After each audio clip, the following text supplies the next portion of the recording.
Hello everyone. Today's our topic is one of the case study of real-time operating system. So the case study is VXWorks.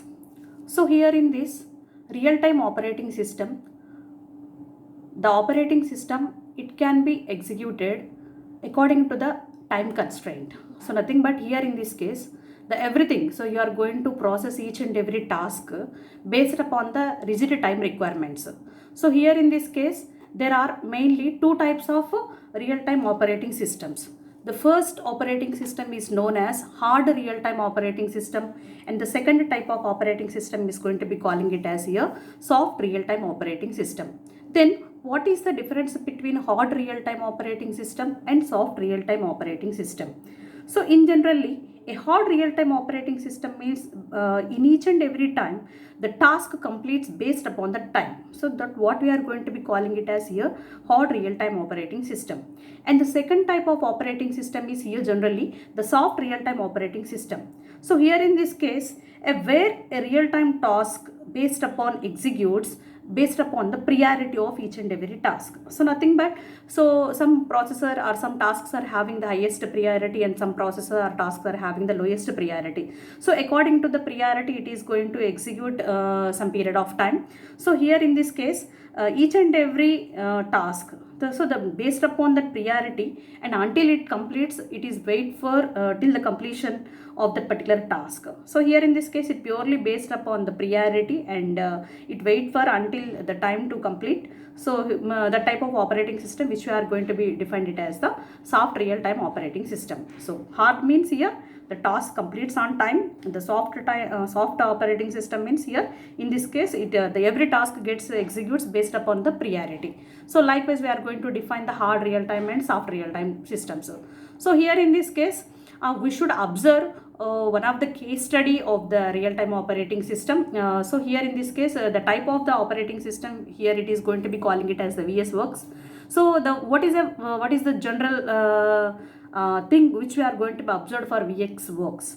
So here in this case it is a purely real-time operating system. It may be calling it as a real-time operating system which is developed as a software by the Wind River system. So nothing but it is one of the software which is developed by the Wind River system. So why we are selecting, already we are having the real-time operating system, then why we are defining this VXWorks? So what is the main advantage of taking this VXWorks?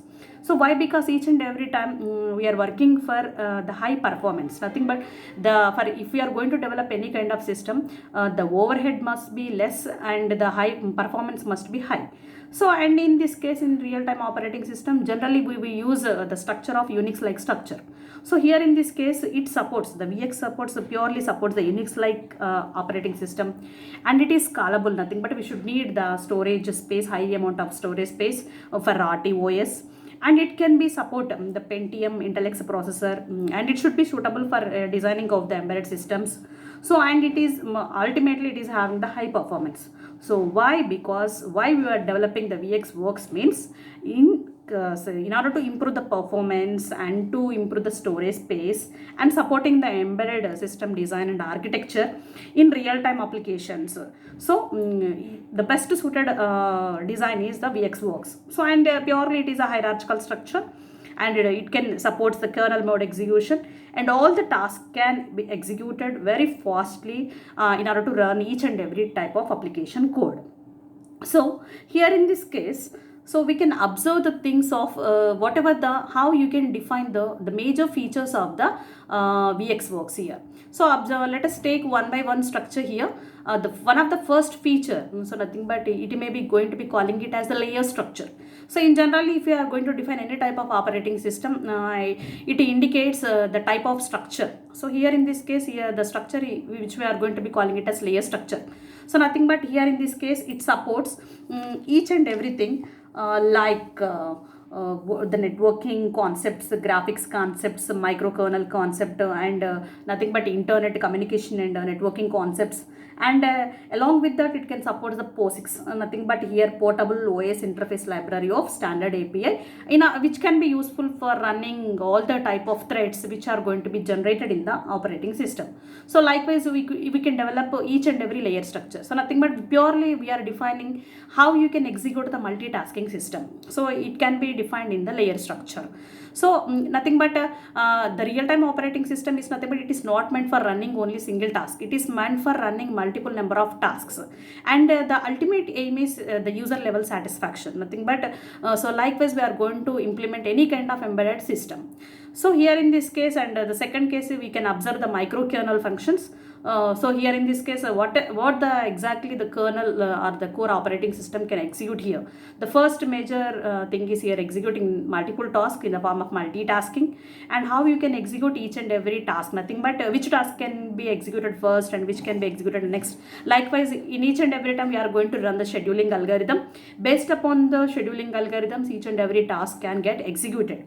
So while the execution of the tasks, if any kind of error are going to be occurred, or any kind of failure which is going to be occurred, in that case it is going to be moved to the different types of function code. The function code which we are going to be calling it as here exception code or the interrupt code. So likewise we are going to define the interrupt service routines. In that interrupt service routines we are going to define the interrupt service code. So and next thing is here the shared code and reentrancy. Shared code and reentrancy means here so some multiple tasks are here running.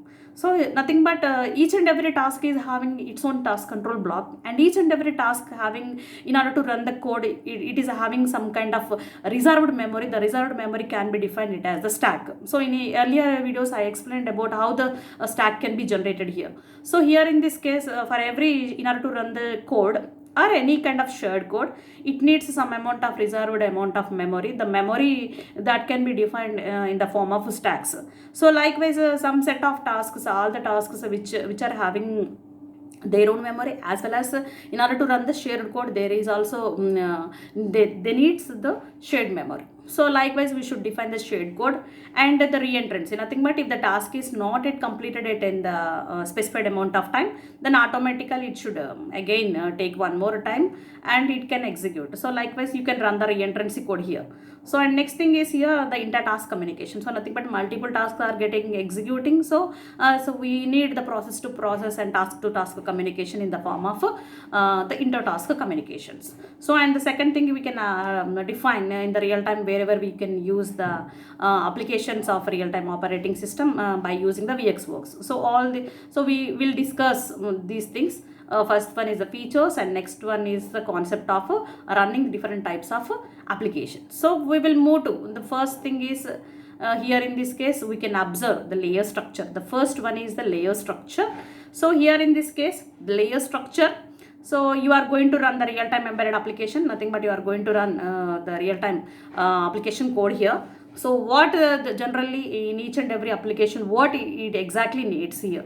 So nothing but anytime we need the operating system. So likewise here it indicates the kernel. So nothing but this is the operating system specification, kernel mode. So you can execute in the kernel mode.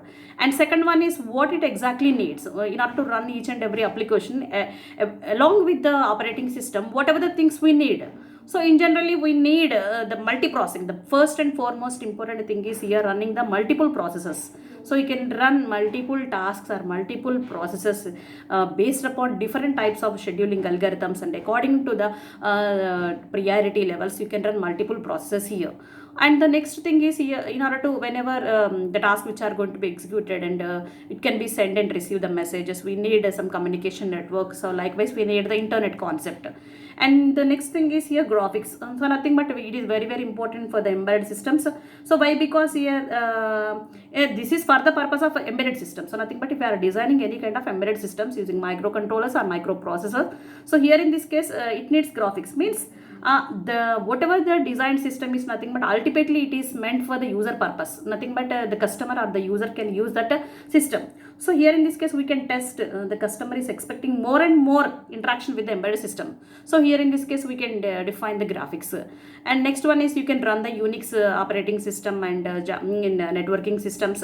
So ultimately you can run the client and server architectures here. So there in the case of common request broker architecture, it needs the core bus services. So likewise in order to run the remote method invocations or Corba architectures, we need the Java support here. So why? Because we are calling the method at the remote.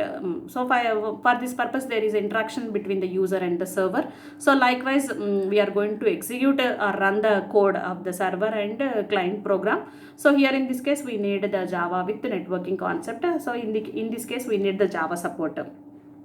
And all those things, for this purpose we need the different types of files. So here in this case, you are going to open the file and close the file, read, and you can execute read and write operations.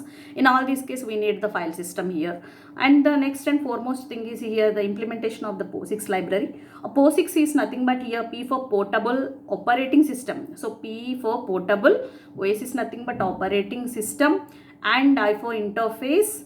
It indicates the library of standard API. So nothing but a portable operating system interface library of standard application program interface. So why we need this POSIX library is nothing but here in order to run the user level threads. So nothing but we are having the different, you can define the system level threads and user level threads. So this POSIX library which can be used in order to run. So nothing but if a process in order to run a task or a process, it cannot be executed at the same time. So nothing but for each and every task, multiple threads. For each and every process, multiple threads are going to be generated. So these multiple threads can parallelly get executed, and they can finally execute a task or a process. So in this case, in order to generate those threads and in order to communicate thread to thread, so likewise execute all the thread functions, so we need this POSIX library here. So all these things for the purpose of use. And in the intermediate operating system, and this is the user level applications. So here in this case, there is, in order to define the communication, we need the WinNet networking here. So in the real-time systems, in wherever we are using the VXWorks interface, so here in this case, we need the WinNet networking. So nothing but it is a shared memory. It is, so we need some amount of memory. So likewise, the memory may be here the shared memory. Why? Because we are having multiple tasks that they can share the code, and they can share some amount of memory. So in the network driver, so for this purpose, the shared memory, the network driver, and in order to communicate each and every task to task or process to process, so we need the WinNet networking. So the better example is the message queue. So you can send the messages and you can receive the messages. So in order for the communication purpose, we need the WinNet networking. And finally, the Wind microkernel. So nothing but all the real-time operating system features that can be executed with the help of Wind microkernel. Nothing but this is for the purpose of purely the kernel. So nothing but each and every time it allocates the memory and some amount of reserved memory, and it can share the code. So likewise, every operation that can be run based upon the control by the nothing but it can allocate all the type of resources to particular users and to the operating system. So likewise, we can define the Wind microkernel. So this is the actual layer structure which can be defined exclusively for the VXWorks. And next thing, next one more feature is nothing but here the multitasking. So you very well know the nothing but multiple number of tasks which are going to be executed. So here in this case, during the execution of a task, some states are going to be executed here. In generally in VXWorks, the different types of states are 4 states here. The first one is here suspended states and ready state and pended and delayed. So nothing but we are having 4 states in VXWorks. So what is suspended means finally during any execution, it needs reading or writing of any particular data item, or any needs any kind of resource, and in order to waiting for the resource, the CPU should not be wait. So automatically the CPU can be switched to the next task. So here in this case, so this can be used primarily for debugging. So nothing but whenever any kind of task wants to execute, then automatically the CPU cannot be wait during its execution of read or write operation. So immediately it can be switched to the next task. So in this case, temporarily the task is suspended. So ready is nothing but you very well know it is ready to wait for the CPU. So nothing but all the tasks which are in the ready queue, nothing but they are waiting for the CPU. So in this case, they are in the ready state.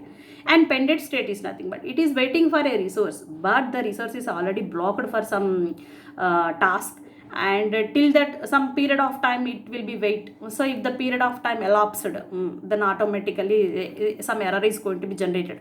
During in that situation, the task is in the pended state, nothing but it is waiting for a resource, nothing but semaphore.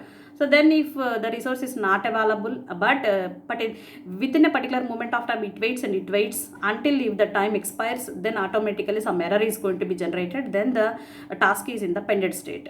So next one is the delayed. Delayed is nothing but here some just 1 or 2 nanoseconds, it is in the sleeping mode or any kind of waiting state, then automatically it is occurs in the delayed state. So likewise, then after that it can goes to the ready state after waiting for a particular time or any kind of interrupt is going to be occurred.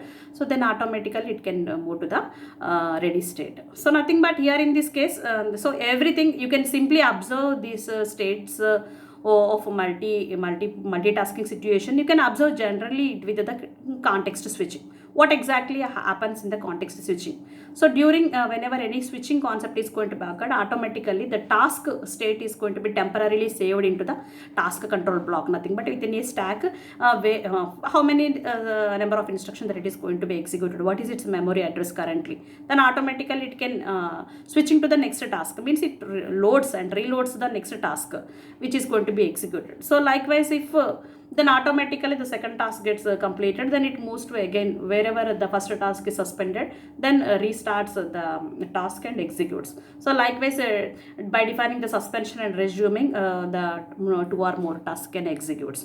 So in here in this all the situation, all the code executes in a single common space. So here the one more thing you have to observe is all the code that can be executed in a single common space. So these are the mainly two features. One of the feature is layer structure, and one of the important feature is here the multitasking. So next features can be defined in next class. So thank you.